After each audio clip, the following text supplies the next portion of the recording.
la ilaha illa anta subhanaka inni kuntu minadh dhalimin fastajabna lahu wa najjaynahu minal di bulan Rajablah Kangjeng Nabi di Isra Mi'rajkeun lain sembarangan bulan dipilih ku Gusti Allah di bulan Rajab Kangjeng Isra Mi'raj sebab Rajab adalah syahrullah bulan Allah Syaban syahru Nabi bulan Nabi Allah tapi bulan Ramadan ke syahru ummati jadi Rajab julukanana syahri cek Allah Kangjeng Nabi gabejaan syahrullah bulan Allah mantap Kangjeng diberangkatkeun minal masjidil haram ilal masjidil aqsa aqsa ka sidratil muntaha mukalamah jeung Allah cuman urusan Kangjeng jeung Allah tamah oleh-olehna lamun ti Bandung peuyeum Bandung lamun ti Cililin wajib Cililin Garut dodol Garut atawa embe Garut anu capang da tandukna memeh batur nyana heula dihajat jegung ti Cianjur hayam pelu lamun ti ditu ti Kedu Camani Salasih hayam hideung lamun ti Madura Celuri lamun ti Bali goyang Bali taye oleh-oleh Isra Mi'raj adalah salat dengan salat urang bakal kapanggih jeung Allah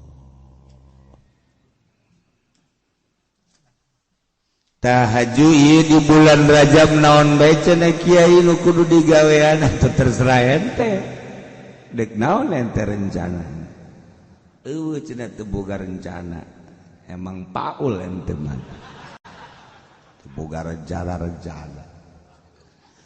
ta deui di bulan Rajab nu paling hebat adalah hiji mun babacaan kulhu menangkan sebulan Rajab 200.000 kulhu diberi 200 ngaheap sama sakubah ragag di tanggal kalapa ya Allah ya Rabbi fokuskan mulai Rajab tasbih kencengan kurang hayang nyaho coba awak wae dipajak pakai maca kulhu coba ya nyaho coba jangan nonton bola mah kuat nonton TV kuat main koprok gaplein kuat ya. Kadang-kadang main catur tim maghrib ke subuh kuat coba wae pakai maca kulhu nyaho coba menang 2 jam teh ngahep-hep cak pamajikan abasi sora-sorana coba deuleu oregana tidak ada upaya ditanya Pak kunaon apa kolo beda konsepna sakumaha Imam Ghazali dek digawe urusan pagawean ngara gaji nukang bas jeung sajabana sing gede dahar mentak aya bae julukan tukang ragaji madahar sing hade lain tukang ragaji bae sebenarnya ngan baheula mah tukang gawe teh ngaragaji bos yang madahar sakumaha tukang ragaji jadi bae kacapangan eta keur leutik sia dahar ku tukang ragaji bae useubeuna emang tukang ragaji useubeuna tanyakeun sia tadi tukang ragaji teh maksudna tilok seubeuh-seubeuh ditarik ka luhur tarik ka handap tarik ka luhur tarik ka handap lain daharna ngaragajina we seubeuh-seubeuh santa kolot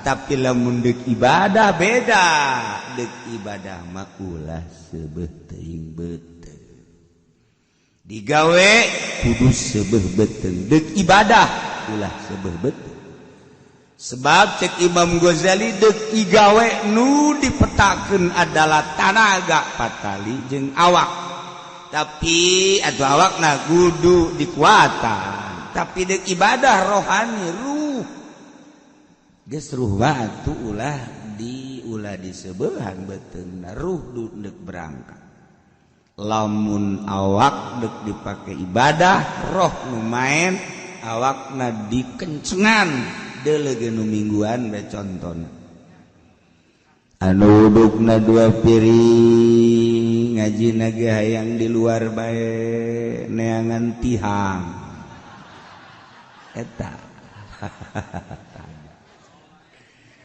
dula-deuleuh jana dinu sepi bae hayangna bebejana mah ka baturan lah garandeng cenah loba jelema padahal mah lain kitu hayang tumak ninah ulah aya nu ngaganggu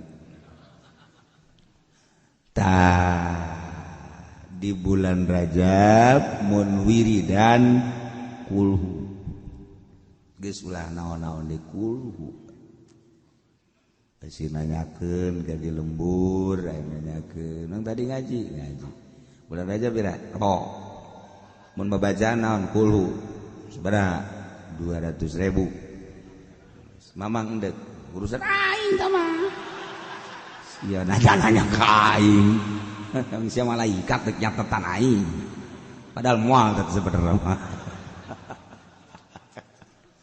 ngomong mah ngeunaheun segala malaikat segala naon lamun ibadah nu sejenna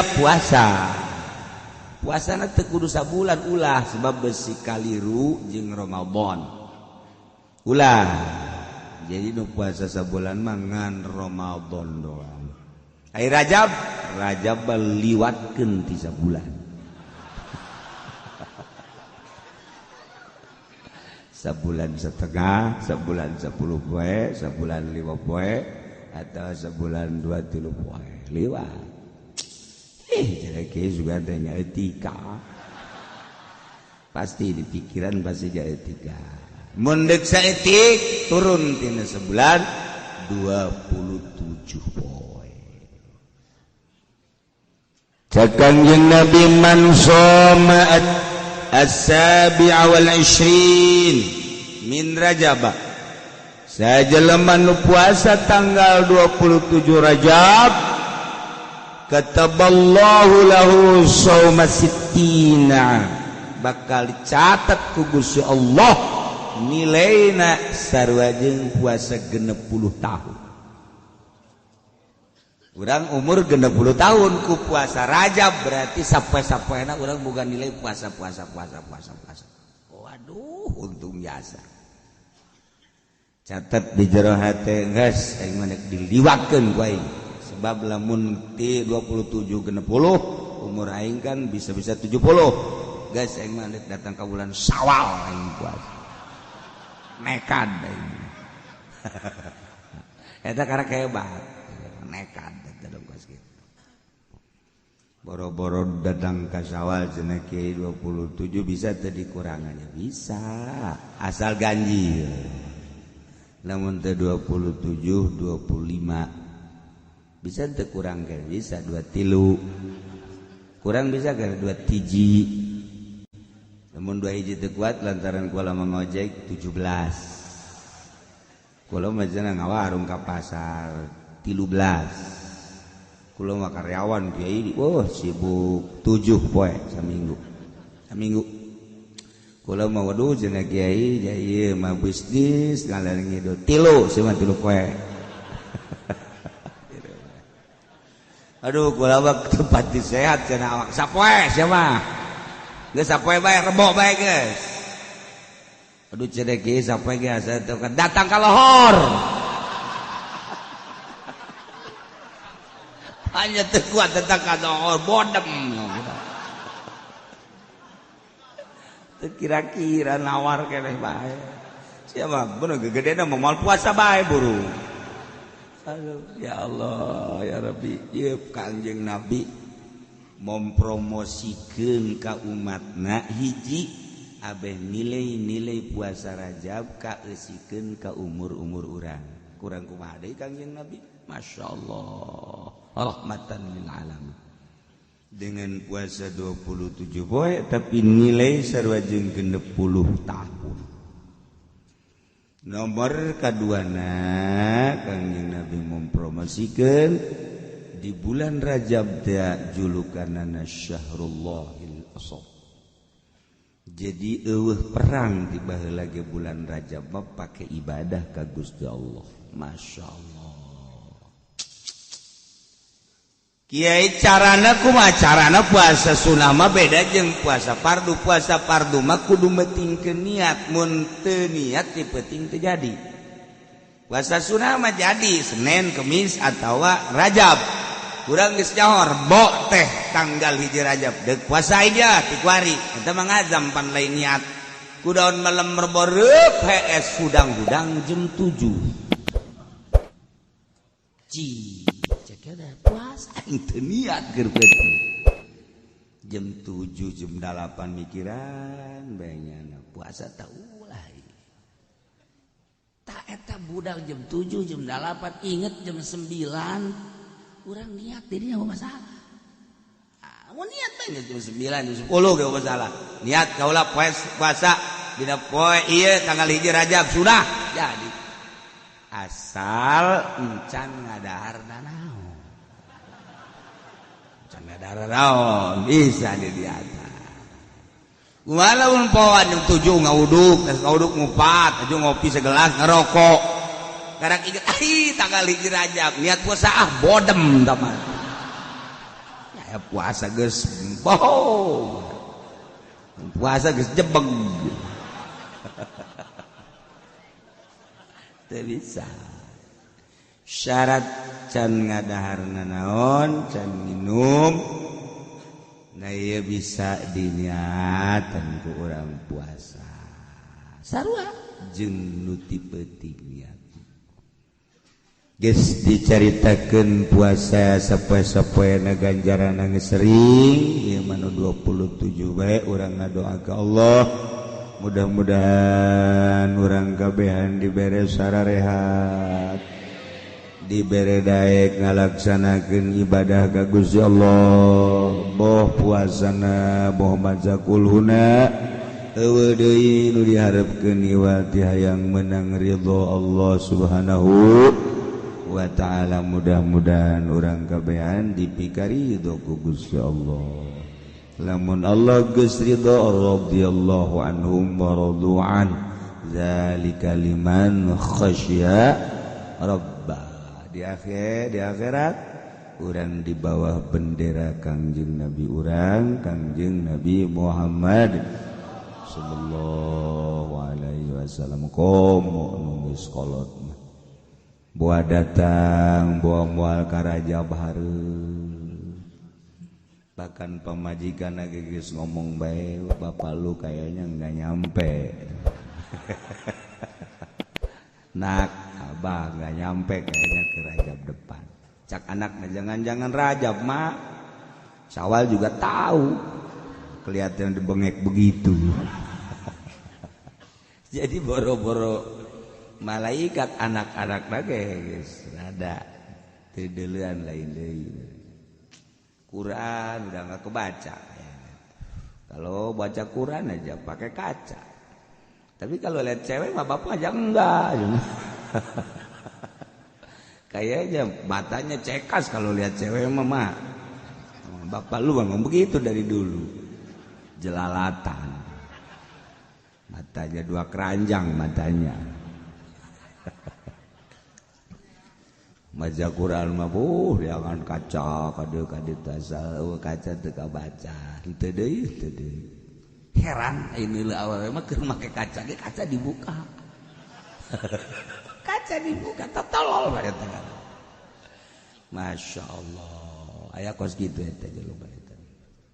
Nah, iyalah urang geus datang ke bulan Jumadil Akhir. Sigana urang nu nambahan umur teh nambah. Padahal ti jatah mah urang ngurang. Namun di bulan Rajab ieu umur urang geus aya 59 sedengkeun umur urang jatahna 60 berarti tinggal satahun deui. Lamun umur urang 60 tahun ti Rajab kuari nu bakal eta adalah 50 tahun 11 bulan. Berarti sabulan deui. 59 tahun 11 bulan. Lamun pas Rajab bakal napae? Parebo umurna 60. Wari umurna 59 tahun 12 kurang 3 poe. Jadi berarti pas Rajab. Geus gerane leuan kuburan. Ayo silaturahmian babaturan. Ampura. Emang enak aja. Payah sana ini Rajab.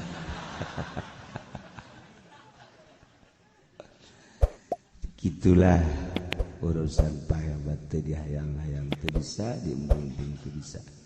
Nu penting mah urang maot husnul khotimah mawa kalimatut thayyibah la ilaha illallah.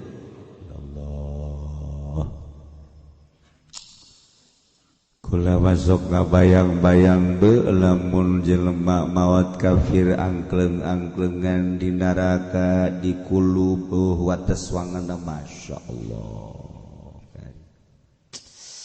Terus harapan kana dikaluarkeun nu maot kafir bawas maot musyrik murtad munafik naudzubillah min ai kitu bah mawa iman sanajan dikulub disate dikerebek-kerebek aya harapan jaganing gitu.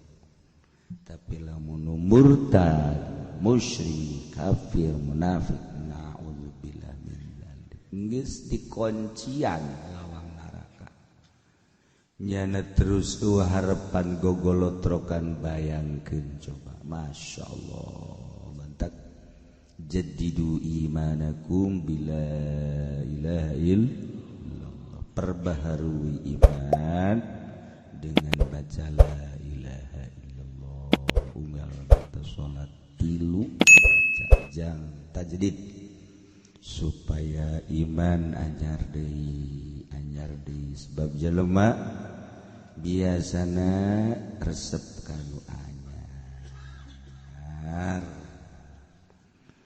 Gitulah ditahan Kanjeng Nabi.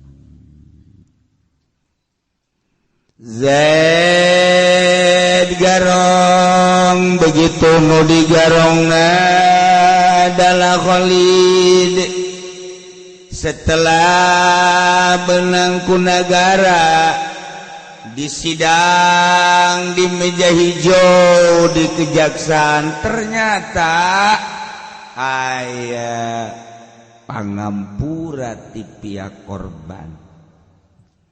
Khalid pae dibunuh ku Ki Zaid, keluarga Khalid ngampura.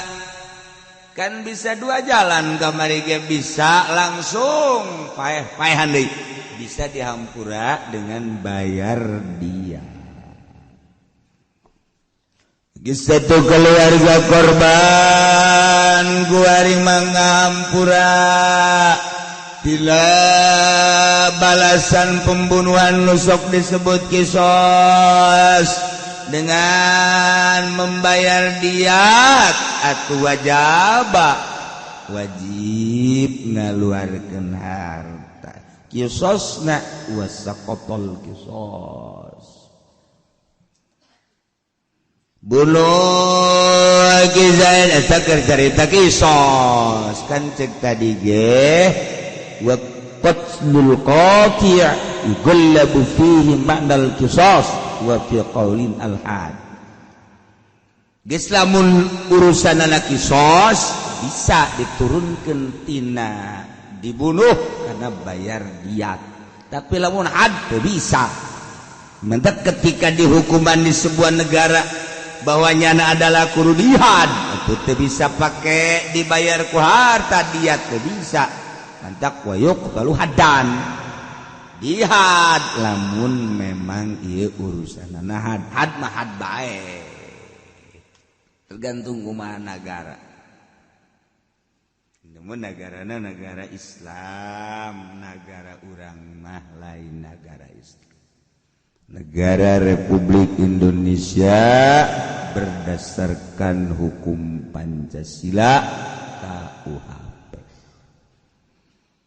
Pek bae dek kumaha ge aya aturan-aturanna ieu mah keur nyaritakeun tentang hukum Al-Qur'anul.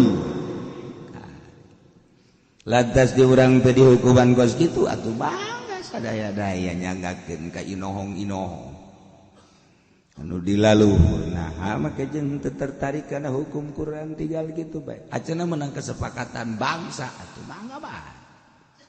Ya urang mah sapira rakyat jelata. Teu daya teu upaya. Cenah kumaha lamun di hukum Al-Qur'an tegakkeun ya alangkah bungana sebab nu bakal dibunuh nyana.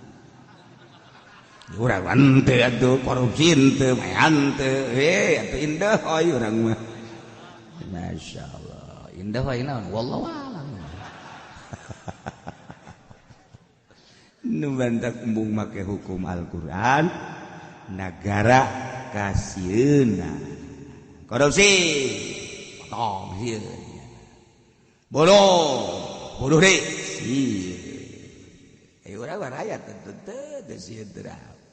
Aja dan pakai hukum Quran, non indah. Aja dan teu pakai hukum Al-Quran, aduh sabodoh, ja ente nu ngalaksanakeun.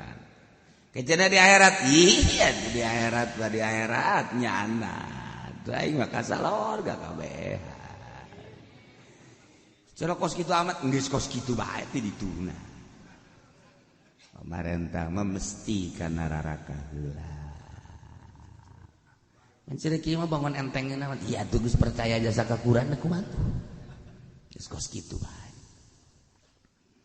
tah mantak sing hararade hirup salamet ke diri urang eueuh nu nyaah ka diri urang iwati urang kunaon lai kabeulem ku korek api jojolotoan ai prak urang teh ngagejeburkeun maneh lolonja ka neraka jahanam.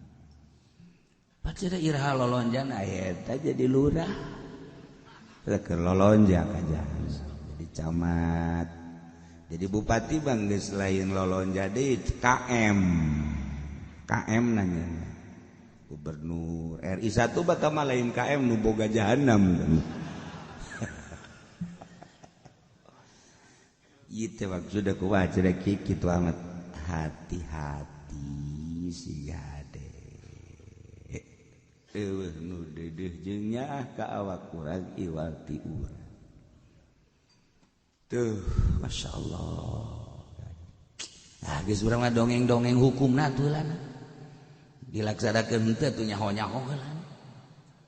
Polisi ge barang geus nyaho mah nyana ngarenten-renten. Ya kos kitu cenah nya hukum Quran. Kok lain lagi sama hukum priwit lain lah. Hukum priwit.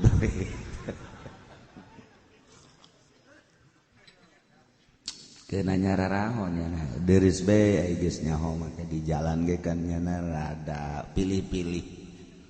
Oh ieu mah nu ngaji ulah ditangkep sugan we kabeleteran ganjaranna kan gitu. Oh ieu mah pedagang leutik ulah ditangkep karunya boro-boro jang mayar polisi nyajanana ge heseun. Nah, ieu mah dusugih tangkep bae sanajan aya STNK aya naon tangkep bae gitu. Malah mental langsung minta uang saya. Ini kesalahannya enggak ada salah. Saya minta aja. Iya itu bagaimana? Aduh, Masya Allah. Polisi bang pakai sumpahan masyarakat. sial aja secenaya polisi memeh lagi sial aja saya punya anu sial STNK teu mawa naon teu mawa yang lempang di jalan tapi tetepnya polisi sial ke polisi aduh aing beaku polisi kayak aing mau teluh lah yang polisi padahal polisi orang hese ngamankeun jalan baik hese macet polisi hese polisi lamun niat ibadah gede ganjaran gede jasa sama ganjaran geus lillahi ta'ala nya macet geus teu kudu dititah dibere duit lah bangsa 1.000 embung kecuali kadeuleu bangsa 100.000 nah ini boleh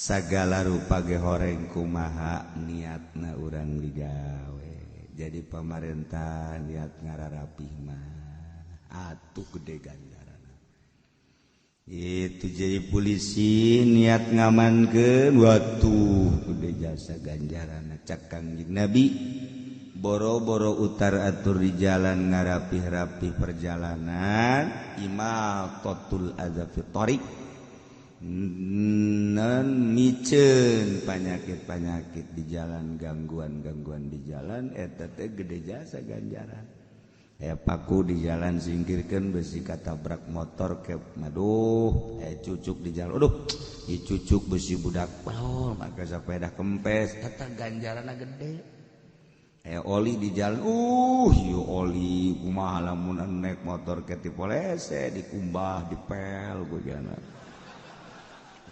ulah jara orang Batak waduh malah jalan di pakuan orangnya ada boga bengkel di ditu sial tabata atuh sakumaha nu ngabesan ban barang retus orang nang nyana masyaallah kadzaliman kos karar itu dasar Batak saware tapi aya mun teh kitu nah walau qatala lamun Zaid ngabunuh Nabi Muzakalin maka alat berat eta poin labi mitu kudu dibunuh deui sakumaha ngabunuh nanyana au biqati udwin ada ngabunuh megatkeun anggawata sarua poin labi mislu wari urang dedengean teh masyaallah gari ngabunuh teges pugu ai make belati make golok mah kuari mah ngabunuh dicacagan diasupeun ka karung anak embe mah eleh diasup-asupkeun masyaallah kebiadaban jelema pohara luar biasa nah ieu lamun ngabunuh seperti eta lakukeun pembunuhan terhadap pelaku seperti eta deui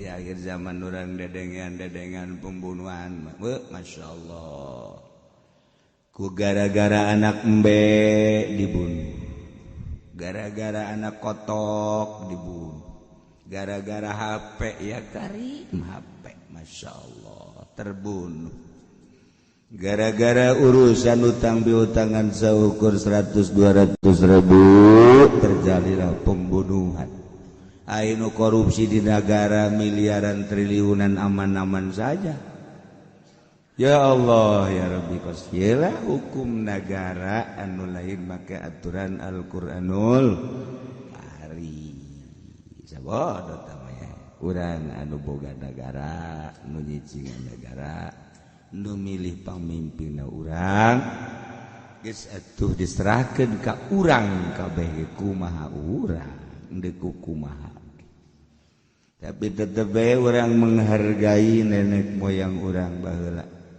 sebab lurak lirik kaler kidul ieu nagara urang geus dijenengkeun baheula dengan sumpah pemuda maka jadilah bentuk negara urang negara demokrasi Pancasila tapi hasil istikharah sebab burung Garuda eueuh manukna anu bisa nyiptakeun burung Garuda secara hayal hanya Indonesia Ketika ditanya kenapa berlambang burung Garuda, sebab manuk lalagaan.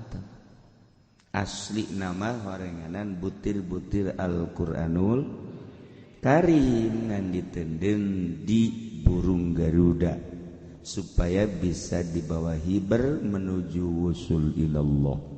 Di jerona indah ketuhanan yang Maha Esa, kemanusiaan yang adil dan berada, dan lain-lain sebagainya. Lambang lagi di jerona pohara, lamun kurang ditaliti satu persatu. Untuk lama ayalah pendidikan Pancasila. Ayolah budak sekolah ke Pancasila ada berapa? Anak orang tanya, pagan Pancasila encan. Pancasila ya sabaraha 7. Narara coki anak aing apa guruna sih? Jadi 7 gitu.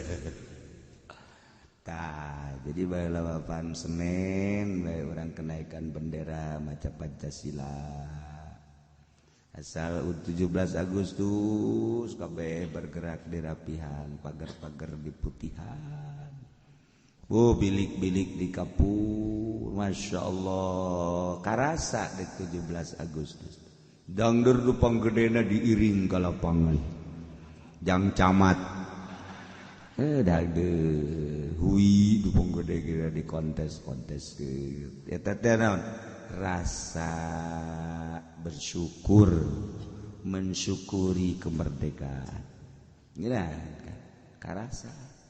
Malah datang kaya anu naik sepeda ti peuting teu bisa ngagoes, tangkal kadongdong di kapur pajar pocong.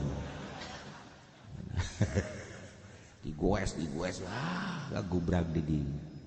Bacaan kunaon tim bitik Fatihah. Palak binas datang ke ayat kursi. Sial da pocong. Tuh daek indit-indit. Ngoser datangnya nah dicekel horeng lain pocong. Tangkal kadong-dong itu paingan ayat kursi temempan. Tangkal kadong-dong di ayat kursian. Jadi duboragan kok kos kitu. Kalakuan sorangan horenganan tangkal kadong-dong nage nang nyana motongan. Nang nyana ngapur pohoan kita bagalau pas gitu bari teu jauh Agustus teu jauh kegiatan Slewi kajian geus pentingna urang tentrem ibadah ka Gusti Allah ye aturan-aturan hukum walau jara zain ngabacoki Khalid urut bacokan nang ngemu pandamala lam yatahatam kisosun temesti turi naon kitu ngaranna di kisos sebab eta mangan sakadar jarhu bayar geus watos kutu ukubatun gugurlah berbagai siksa takhusul qati'a anu tangtu si ukubat ka motong bitaubatihi utobatna qoblal qudrati ala memeh kawasa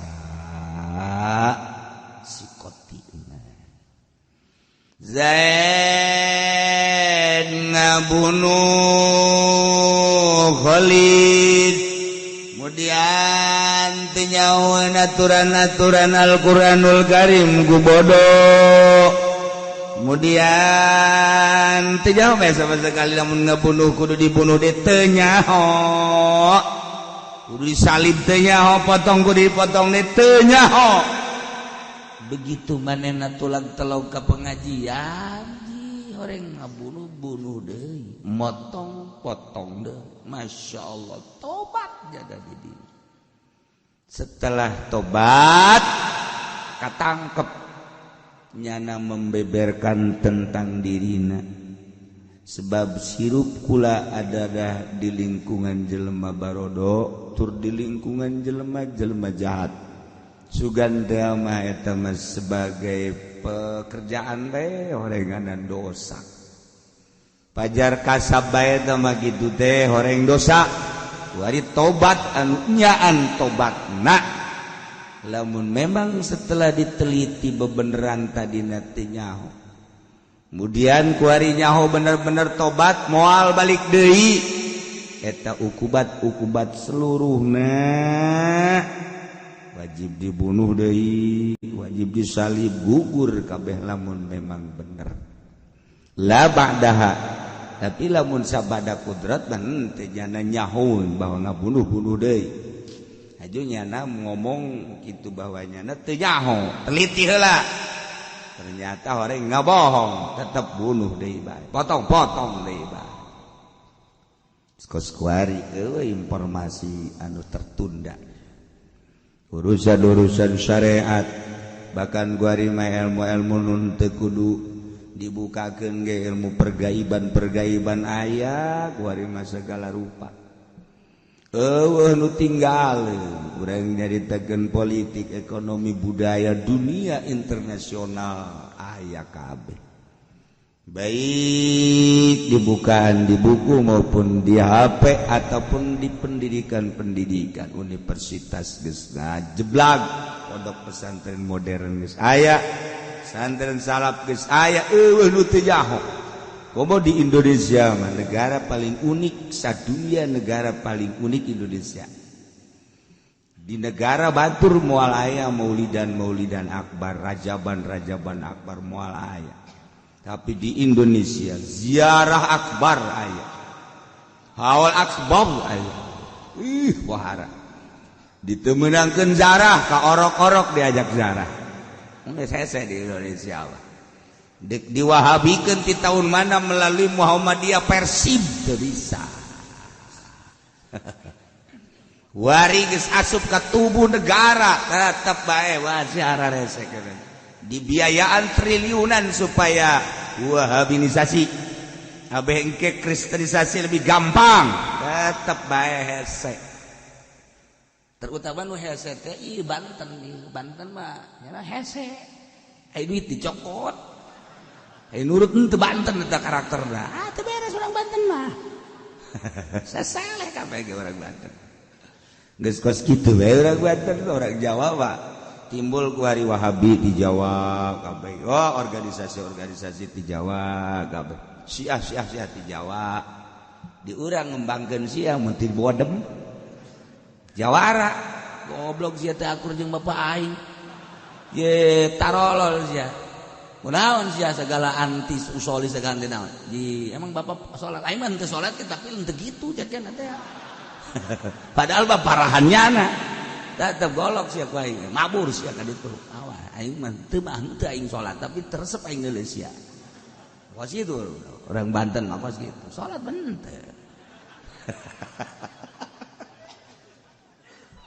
badak timbul organisasi di Banten malah aya organisasi di Banten nu aya ge jangan teu paham ilu ka NU teu paham NU ilu ka Muhammadiyah teu paham tos kumaha organisasi mantak teu jaho nyana sebenarnya mah dijadikeun dewan suro tapi teu jaho aya aing emang aing naon ieu jangan teh heuy sia suro suro naon goblok teu coba teu jaho geus anu mah aing mah cenah pokona mah duit bae geus kitu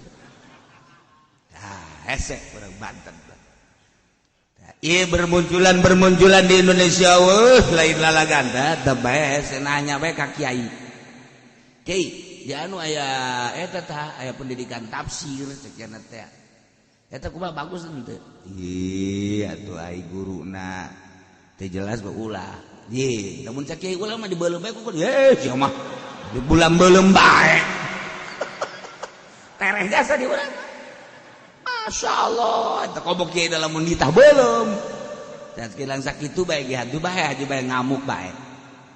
Ya, kemarin boleh mun diajakan demo kula kabehan, bah, sapasar kemis rungkat kabeh.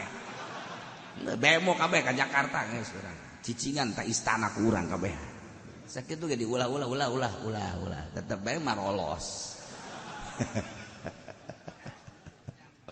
Nah gitulah di Banten mah ku teu paham-paham. Nanya bae. Ka hajat-hajat nanya. Di wetan mana aya? Di wetan deuk hajat nanya ka kieu, cadu moal aya. Bandung, Garut, Tasik, dek hajat nanya ka kieu moal.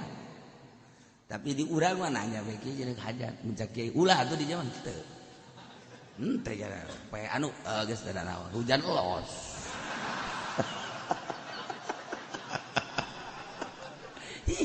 Udah kulon bakos karar itu. Calon lurah, nanya ka kiai, cak kiaina kaluarna kudu jam 3, nurut. Ayo teu menang jalan hareup, jalan tukang. Nurut. Sia kudu kurubusan ka kebon. Nurut bae. Awas jangke, awas sia jangke. Lamun naik ka panggung, ieu kopeana palang gede, palang. Tungtung nama kurubusan ongko, kopeah malang ongko menang henteu.